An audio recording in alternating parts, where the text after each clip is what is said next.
Muy bien, ya que tengo mi equipo de servidores, pues tengo que dividir este equipo en diferentes ministerios.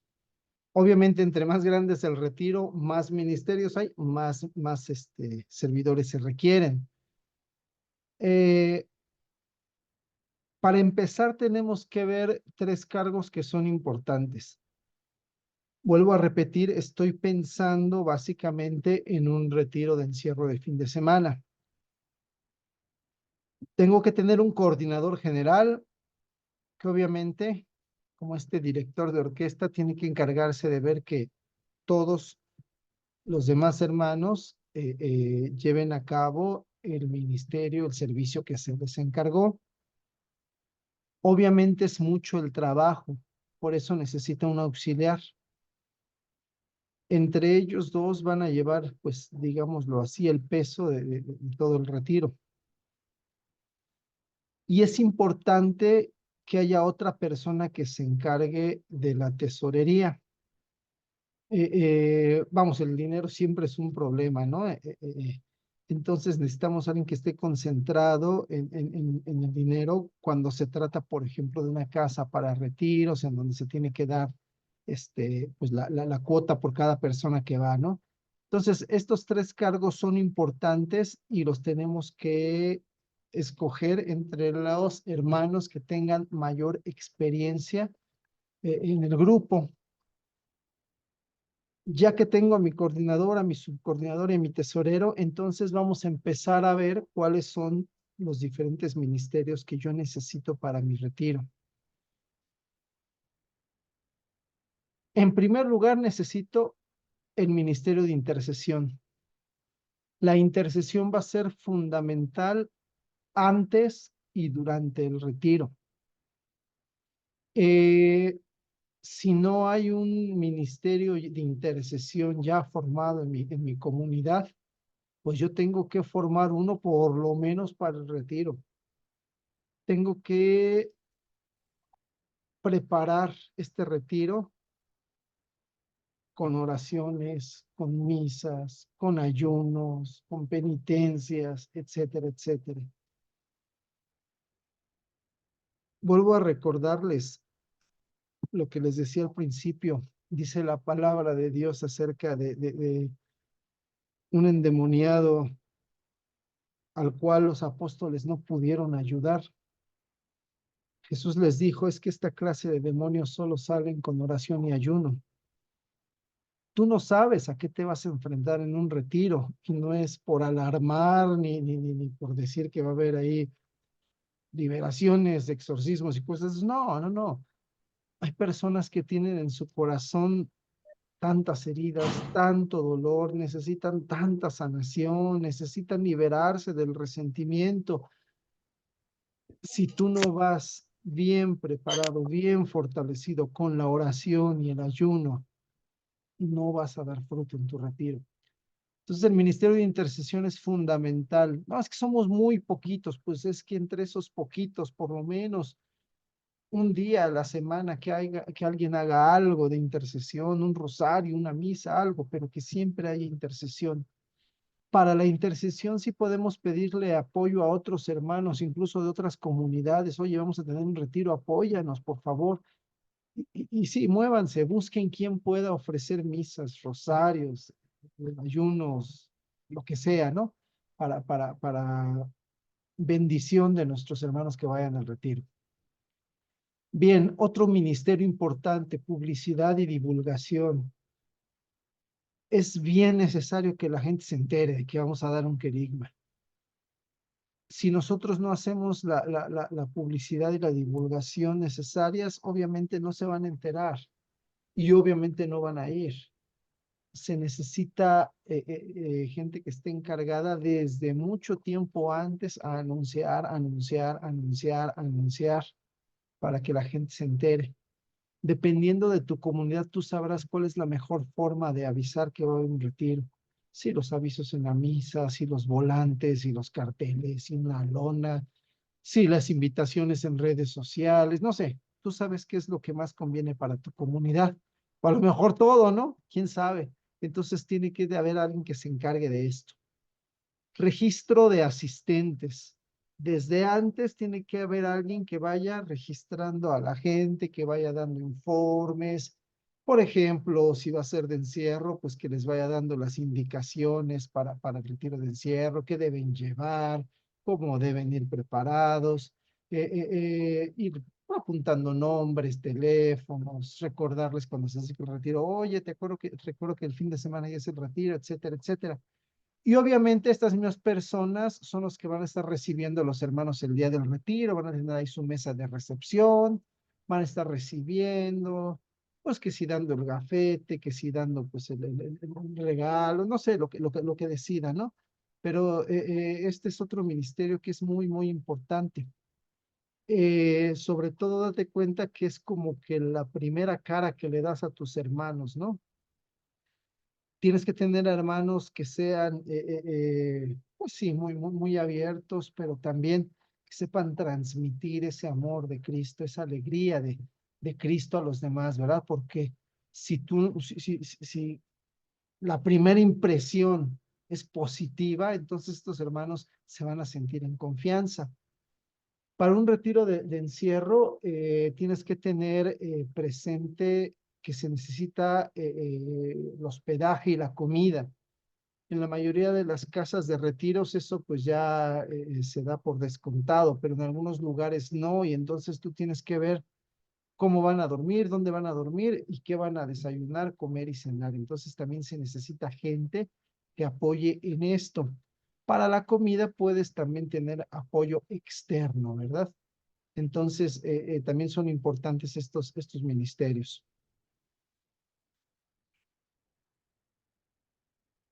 ¿Qué más? El ministerio de acogida. No nada más los que están en la recepción, sino aquel que recibe al hermano, le ayuda a cargar sus maletas, lo lleva a su dormitorio, luego lo lleva al salón de pláticas, eh, eh, platica con él, rompe el hielo, etcétera, etcétera. Ese tipo de gente es muy importante en los retiros, ¿no? Sobre todo al principio. Entonces tienes que tener algunos hermanos ahí identificados que puedan recibir a las personas, dice San Pablo, acojan a sus hermanos como Cristo los acogió a ustedes, así de fácil, ¿no? Entonces, este ministerio de acogida es fundamental en un retiro querigmático.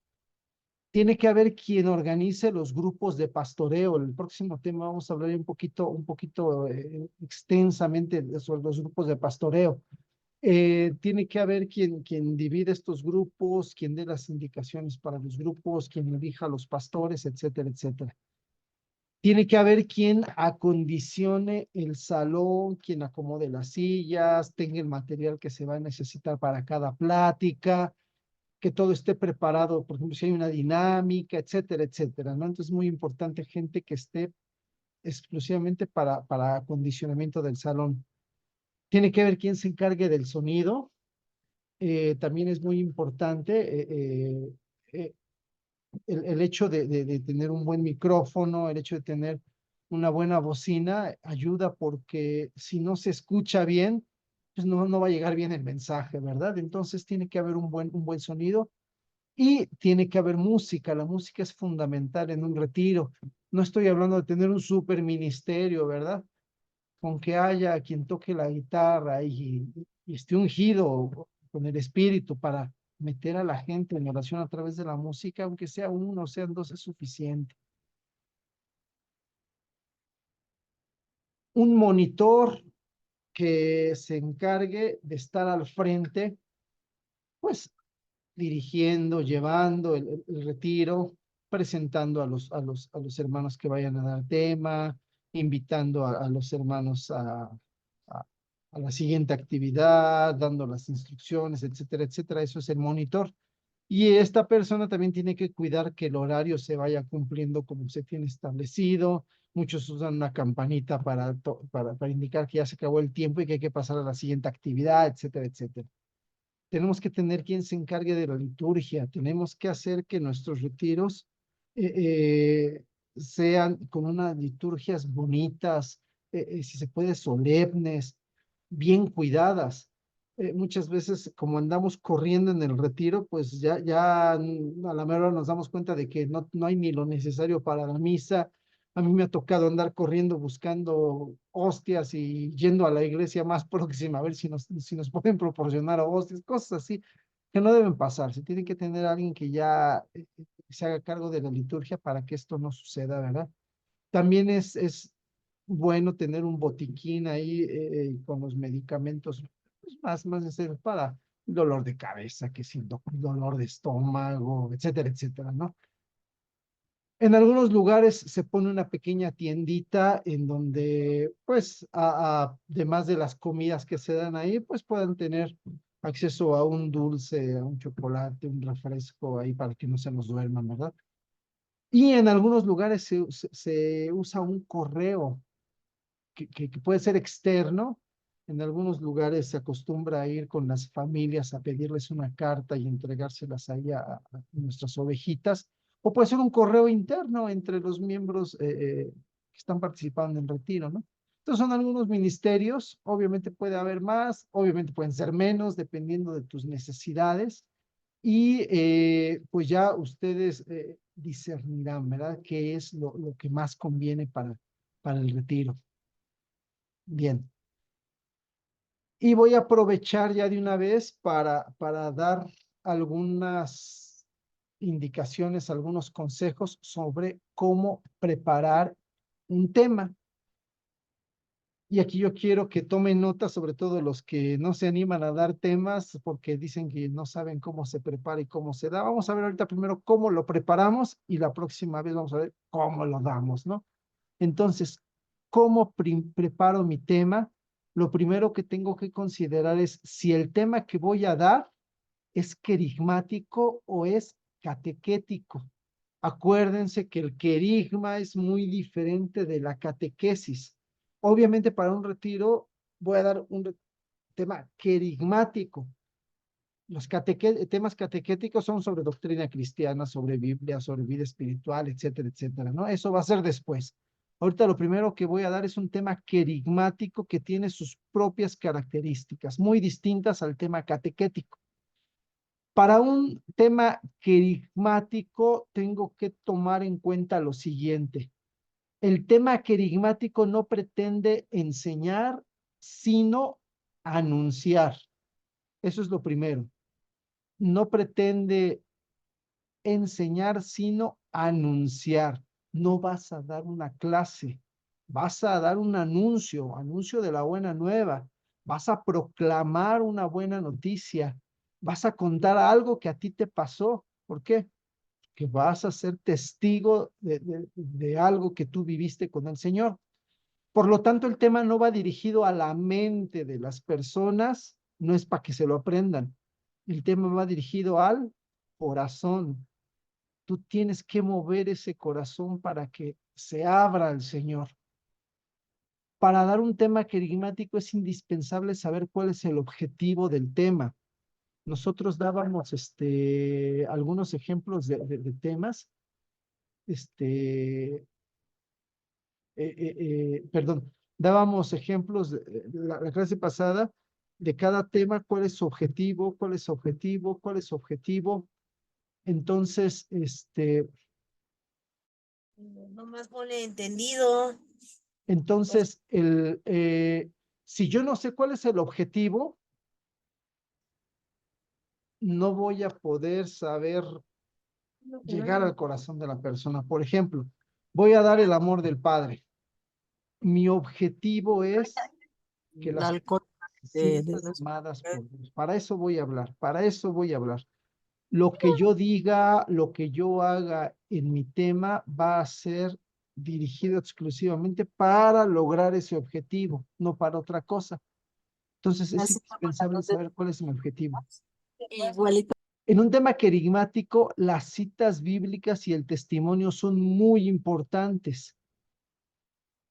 Voy a proclamar la palabra de Dios, no mi palabra.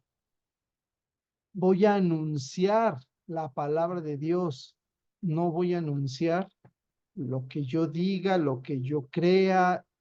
Es más, el testimonio que yo voy a dar, que es fundamental, va a estar en relación a la palabra de Dios. Ahorita vamos a hablar también del testimonio.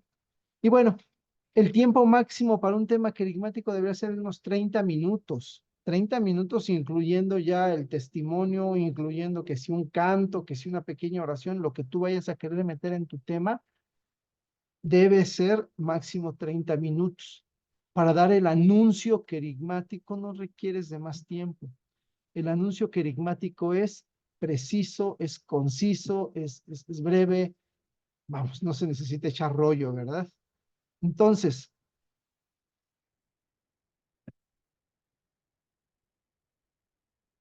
voy a dar un ejemplo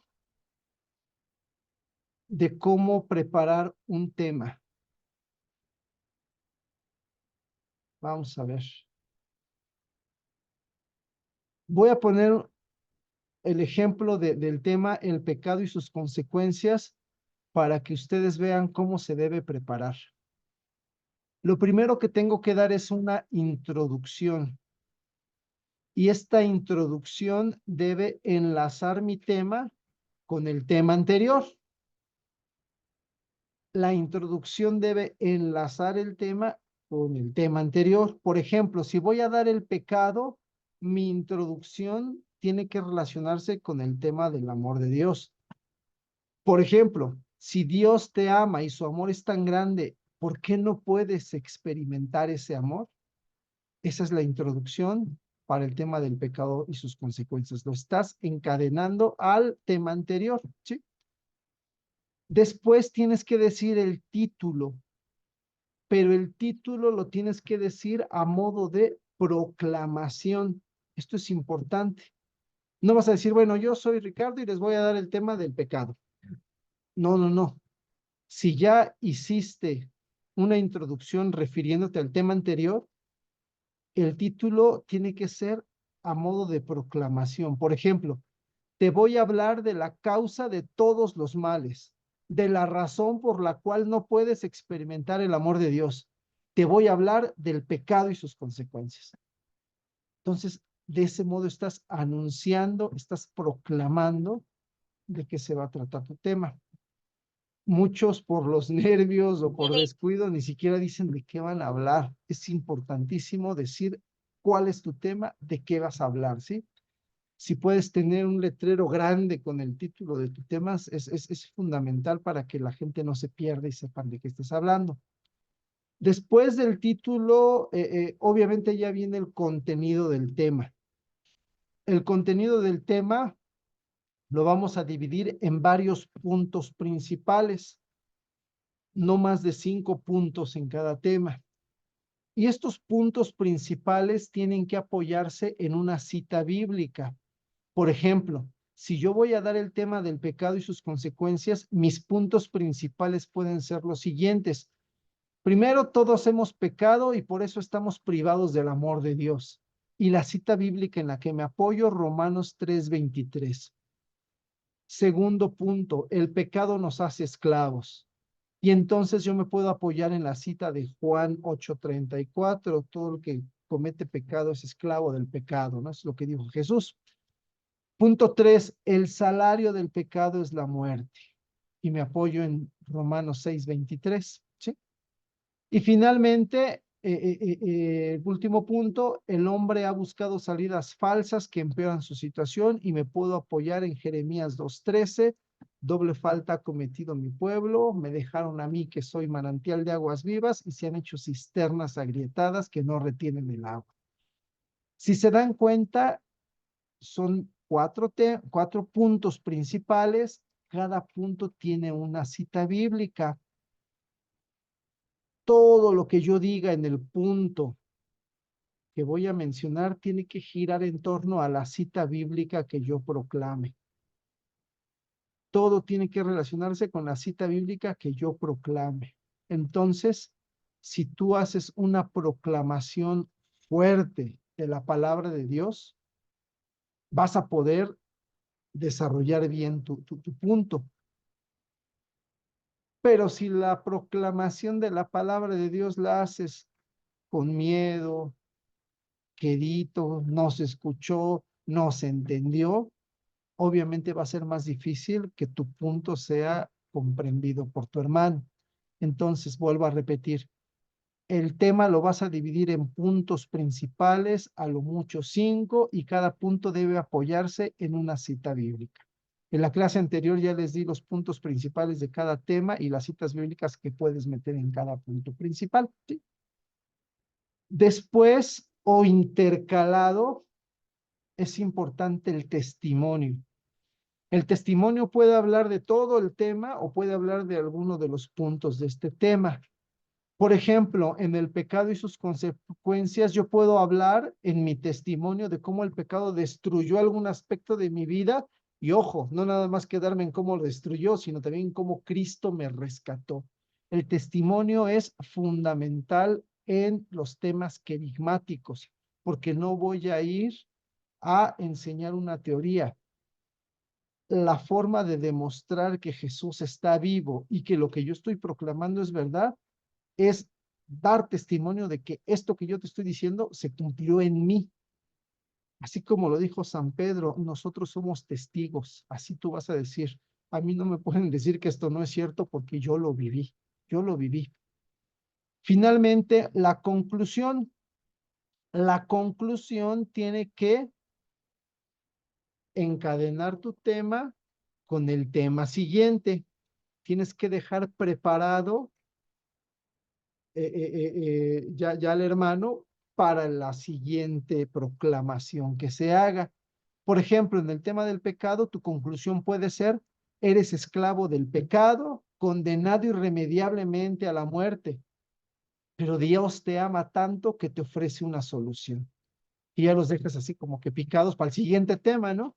Y el que vaya a dar el siguiente tema, la salvación, entonces va a hablar de tu conclusión para encadenar los dos temas, para enlazarlos. Entonces, este es un ejemplo de cómo se puede ir preparando o cómo se debe preparar un tema querigmático. Obviamente, pues nada más es un ejemplo, ya en la práctica, pues tú puedes meter otras cosas, modificar un poquito lo que yo te estoy diciendo. Sobre todo lo pongo así para los que nunca han dado un tema y no tienen ni idea de por dónde comenzar, ¿verdad? Y para acabar ya con esto del tema querigmático, se puede complementar con un canto, con una oración, con una dinámica, con el pastoreo. Pongo subrayado aquí con otro color pastoreo porque el pastoreo es fundamental para todos los temas, ¿eh? De eso vamos a hablar después. El pastoreo es fundamental. En algunos puede haber una dinámica, si estás en un retiro de encierro, la dinámica se puede hacer en un tiempo aparte, en un momento aparte, para que no te quede tiempo de tus 30 minutos. Lo que sí puedes hacer dentro de tus 30 minutos es hacer un pequeño canto o una pequeña oración. Ya todo dependerá de qué tema vayas a dar y cómo lo quieras preparar. Bueno, entonces, finalmente, pues vamos a dar algunos tips también sobre el testimonio. ¿Cómo preparo mi testimonio? Y apréndete estos dos frases. Si no hay testimonio, es mejor no hablar. Si no hay testimonio, es mejor no hablar. ¿De qué vas a hablar si no lo has vivido? ¿De qué vas a hablar? ¿De algo que oíste? ¿De algo que aprendiste? No tiene caso. Si sí hay testimonio, es imposible dejar de hablar.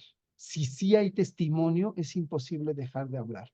Y aquí menciono lo que decían los apóstoles Pedro y Juan. Nosotros no podemos dejar de hablar de lo que hemos visto y oído. Hechos 4:20. Cuando realmente has tenido un encuentro con el Señor, no puedes dejar de hablar de eso. Cuando realmente lo has visto y te has llenado de su espíritu, no puedes dejar de hablar de él. Por eso, si no hay testimonio, mejor no hables. Pero si sí hay testimonio, es imposible que no hables. Vas a querer hablar y vas a querer dar ese testimonio. Hazte estas preguntas. ¿Eres testigo o eres reportero? ¿Qué eres? ¿Cuál es la diferencia? Pues la diferencia es que el testigo ha vivido los acontecimientos. Al reportero se los han contado. ¿Tú has vivido la salvación de Jesús en tu vida? ¿O nada más te han contado que Jesús salva? El testigo puede hablar con detalle y con toda verdad de lo que vivió. Pues, ¿por qué lo vivió? El testigo se acuerda muy bien de las cosas. Un testigo de la escritura es el apóstol San Juan, que cuando encontró al Señor, hasta lo escribe ahí en su evangelio. Eran como las 4 de la tarde, se acuerda él. El testigo puede dar detalles porque lo vivió. El reportero está limitado al hablar y puede falsear los datos.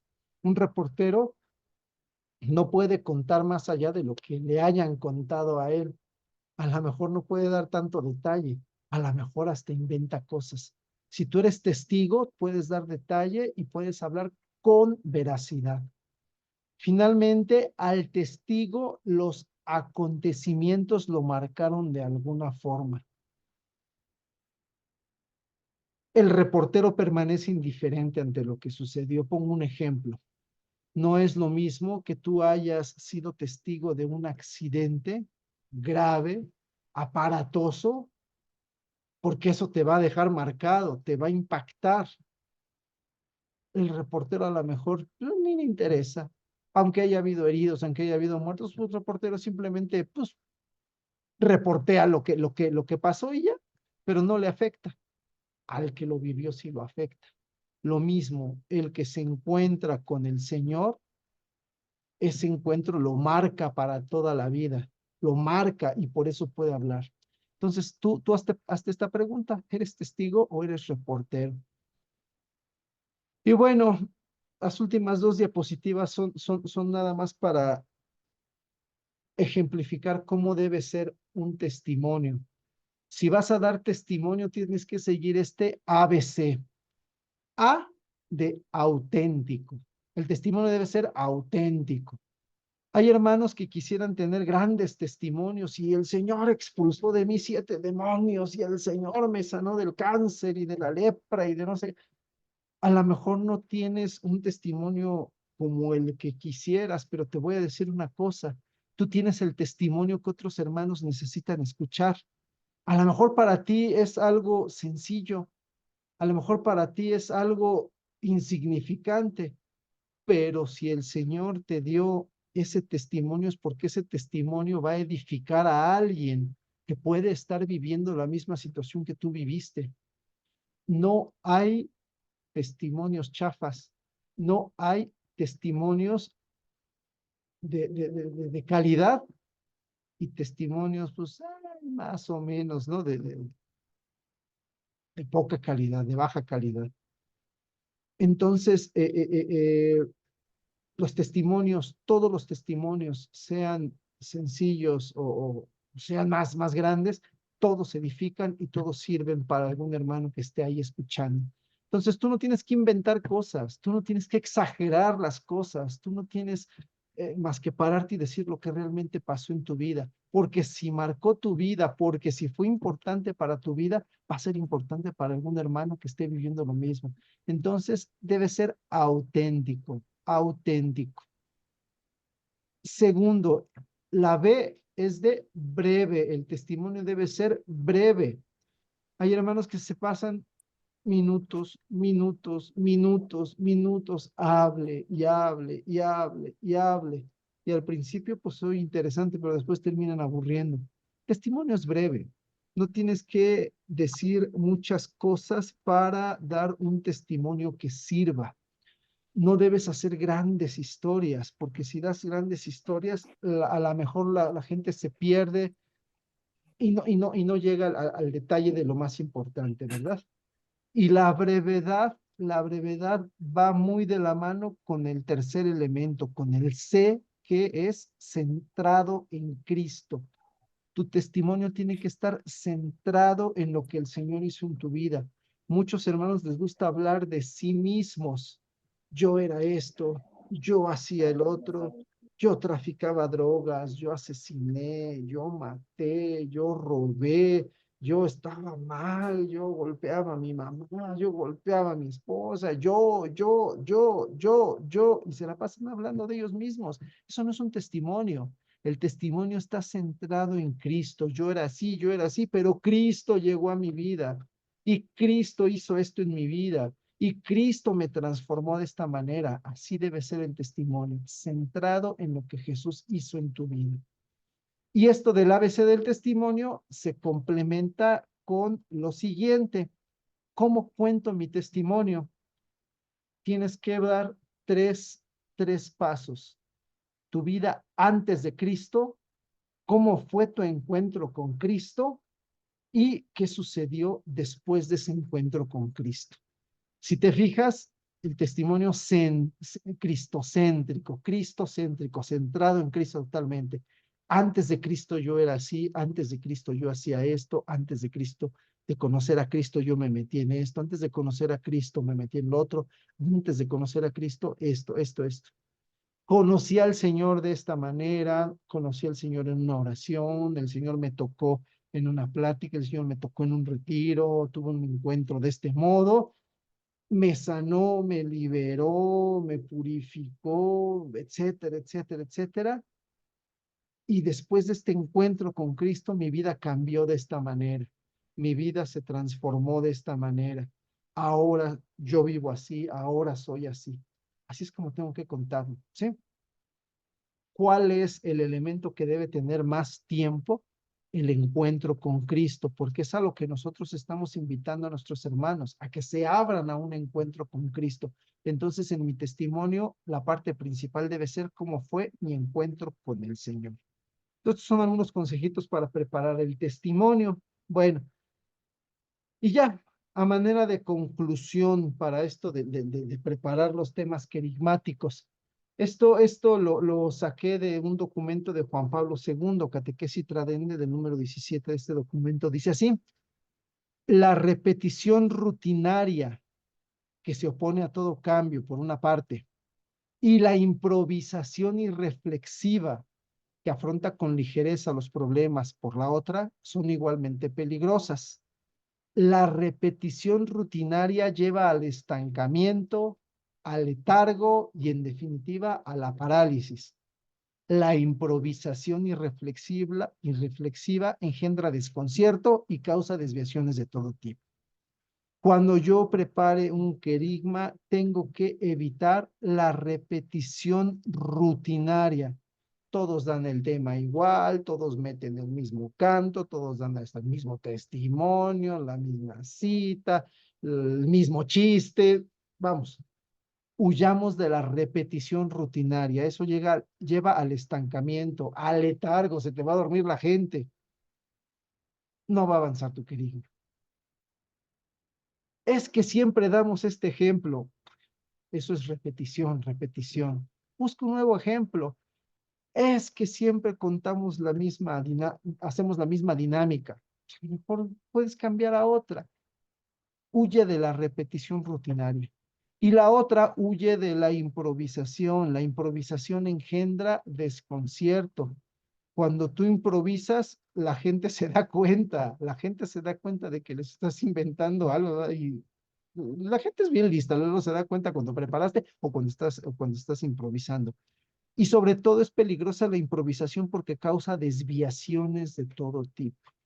Entonces, en la preparación de tus temas, del querigma, huye de la repetición, huye de la improvisación. Este es el consejo que nos da Juan Pablo II. Bueno, pues aquí lo vamos a dejar. Nos pasamos un poquito de tiempo, pero creo que era importante pues mencionar, ¿no? Este ejemplo de cómo preparar el tema y cómo preparar el testimonio. Vamos a concluir con este tema la próxima semana. Ahorita vimos cómo preparo el querigma. La próxima vamos a ver cómo proclamo el querigma, cómo me tengo que parar ahí enfrente a anunciar la palabra de Dios cuando estoy dando un retiro querigmático. Y yo creo que los tips que vamos a dar van a ser pues, de mucha ayuda sobre todo para los que no se animan, ¿verdad? Para que les da cierto temor estar ahí. Bueno, no sé si haya alguna pregunta